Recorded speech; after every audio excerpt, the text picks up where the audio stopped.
What I'd like to talk about today is confirmation bias, entrenchment, validity and reliability, and the problems with the IQ test and the SAT. Every human has some bias built into them, whether they like to admit it or not. Let's say that a person didn't have a very good childhood, right? They look at the world. How do they see the world? Well, they're more likely, in my hypothesis, in my judgment, I suppose, to see the world as rather a bad place, unless they've been able to overcome their, what they would call, baggage. So we have someone who thinks the world is bad. When they see bad things happening, they don't say, wow, that hasn't happened for a while. They say, see, I told you, right? I told you. You just didn't believe me, right? Entrenchment goes along with this, is if I hold position A and they hold position B, if they come to me and say, position A, the one that I hold, is the dumbest thing I've ever heard of, you are such an idiot for believing that, I am not likely to say, wow, you know what, you're really right, I'm a total idiot, right? You will double down and you'll say, oh yeah? Well, let me tell you, right? Let me tell you about position A and why you in position B are wrong. So that's entrenchment. No one ever gets into an argument and then says, oh yeah, right? Even if you can prove to them, even if you have proof, facts and figures to win them over, is they are not likely to be won over. They might be willing to compromise and say, I'm sorry you believe that. Validity and reliability. Validity means that the test measures what it says it measures.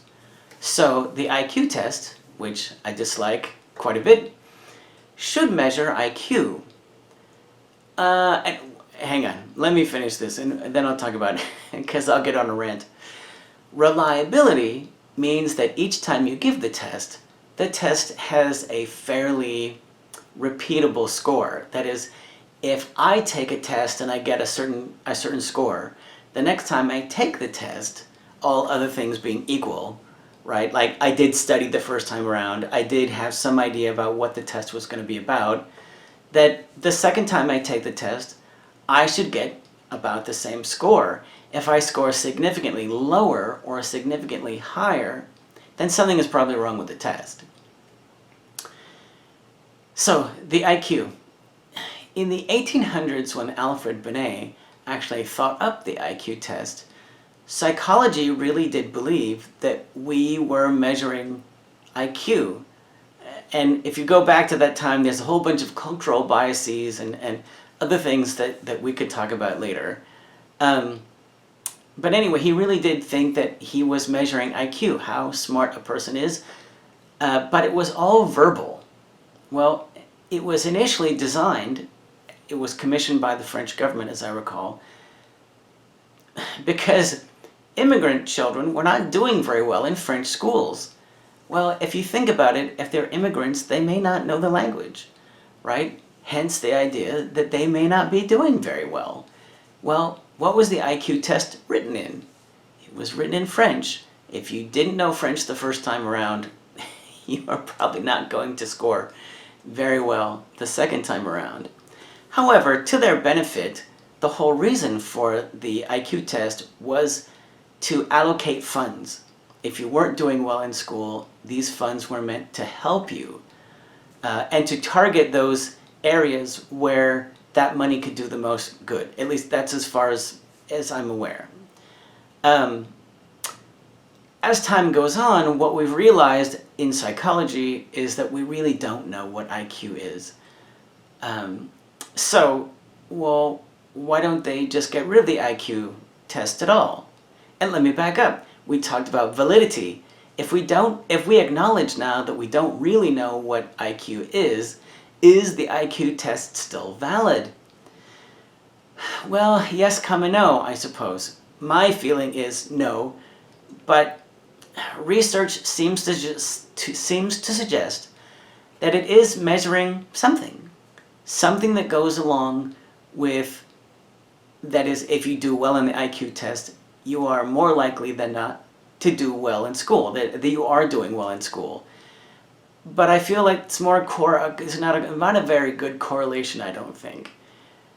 So why don't they just get rid of the IQ test? Well, this is talking about built-in biases, right? My particular feeling is it has to do with money and liability.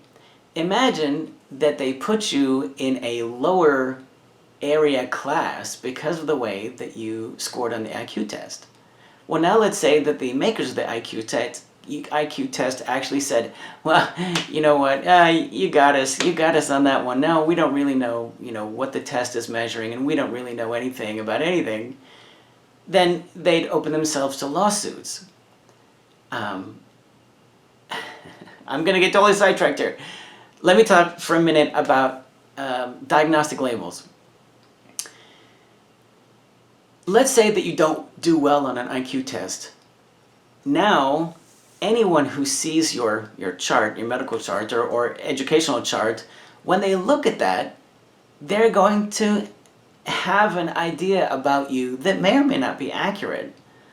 So the idea is that helpful to you? If someone says, that's really too much for you, you probably shouldn't try that. Is that a good thing? Is it a bad thing? Is it truth? Is it accurate? I think all of those are bad ideas and bad outcomes. So diagnostic labels, I could talk for hours and hours about that, but that's the end of that.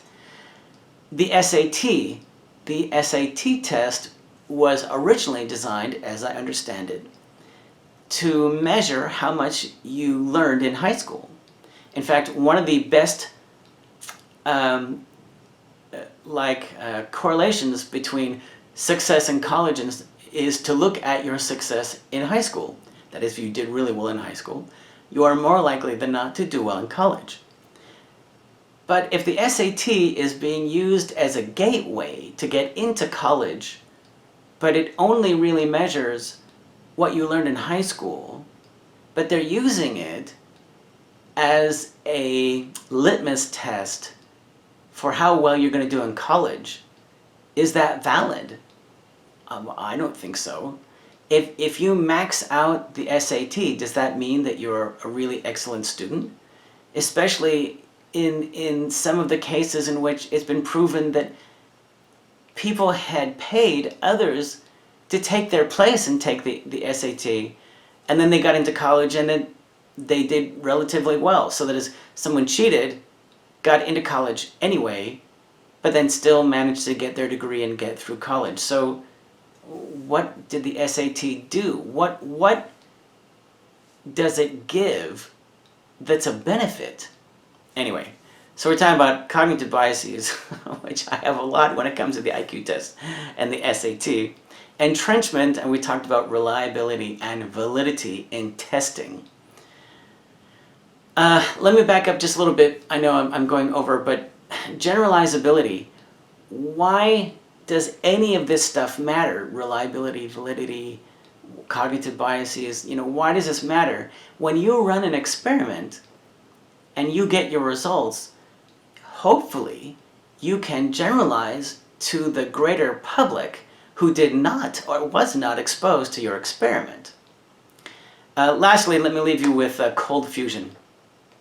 In about 10 minutes. Cold fusion.